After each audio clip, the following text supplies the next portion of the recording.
আসসালামু আলাইকুম সবাইকে।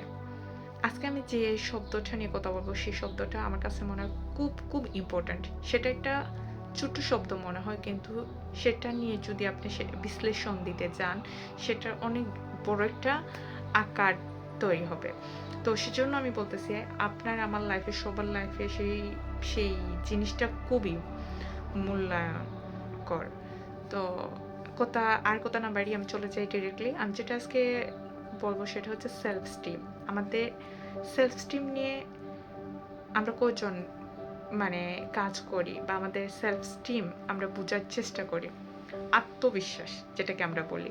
আত্মবিশ্বাস এবং আমাদের সুখ ঘনিষ্ঠভাবে সম্পর্কিত। সেটা কিন্তু আমার কথা নয়, সেটা হচ্ছে একজন সাইকিয়াট্রিস্ট, ওনার নাম হচ্ছে মারিয়ান রোহা।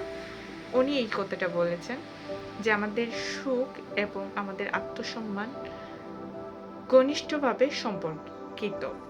তো সেজন্য বলবো যে আজকাল আমরা সবাই, পৃথিবী যখন থেকেই শুরু হয়েছে, প্রত্যেকটা মানুষ অবিরত সংগ্রাম করে যাচ্ছে বা যাচ্ছি আমরা যে সুখে থাকার জন্য।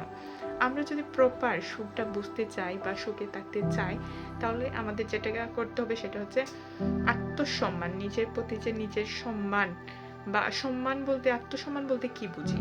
আত্মসম্মান শুধু যে নিজেকে সম্মান দেওয়া, অন্যকে সম্মান করা, আসলে তার মধ্যে এই জিনিসগুলোর মধ্যে আত্মসম্মানটা সীমাবদ্ধ নয়। আত্মসম্মান হচ্ছে নিজের যে চিন্তা, নিজের যে ক্যাপাসিটি, বা আমরা নিজের যে কোনো কাজ করতে যে ডিসিশন নেই, সেই ডিসিশনগুলাকে বা সেই চিন্তাগুলাকে ভ্যালু করা বা মূল্যায়ন করা, যেটা বলি, সেটা হচ্ছে আত্মসম্মান। নিজের প্রতি নিজের কনফিডেন্স যেটা থাকাটা, বা নিজের প্রতি নিজের যে বিশ্বাস, যদি বলি বিশ্বাস থাকাটা, এইসব জিনিসগুলা মিলেই হচ্ছে আত্মসম্মান।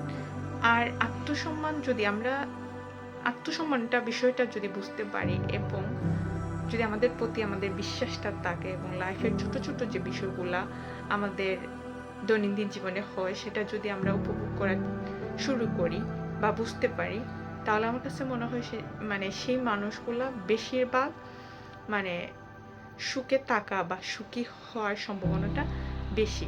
কারণ হচ্ছে আমরা যেটা মনে করি একটা ভালো পজিশন, ভালো কাজ, ভালো অবস্থান বা বেশি টাকা মানে সুখ। আসলে সুখটা কিন্তু টাকা, বাড়িঘর, এই বিষয়গুলোর উপর নির্ভর করে না। আমি আগেও বলছি, এখনও আবার বলতেছি, আমাদেরকে বুঝতে হবে বিষয়গুলো নিয়ে, আমাদের একটু চিন্তা করতে হবে।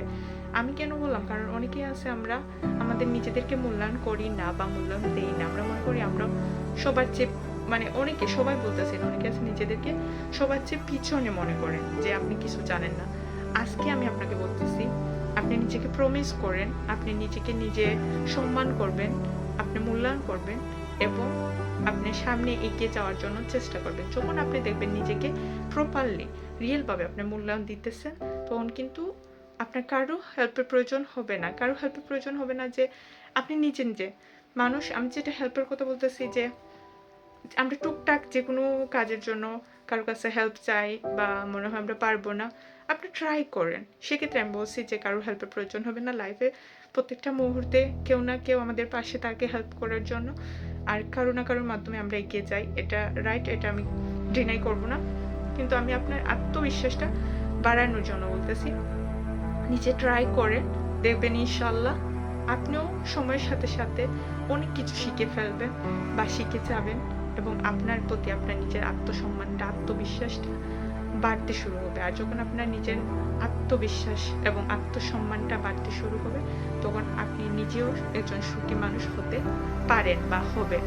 তো আমার যদি কথাগুলো আপনাদের ভালো লাগে, প্লিজ আমার চ্যানেলটাকে সাবস্ক্রাইব করবেন এবং আমার পাশে থাকবেন। আল্লাহ হাফেজ।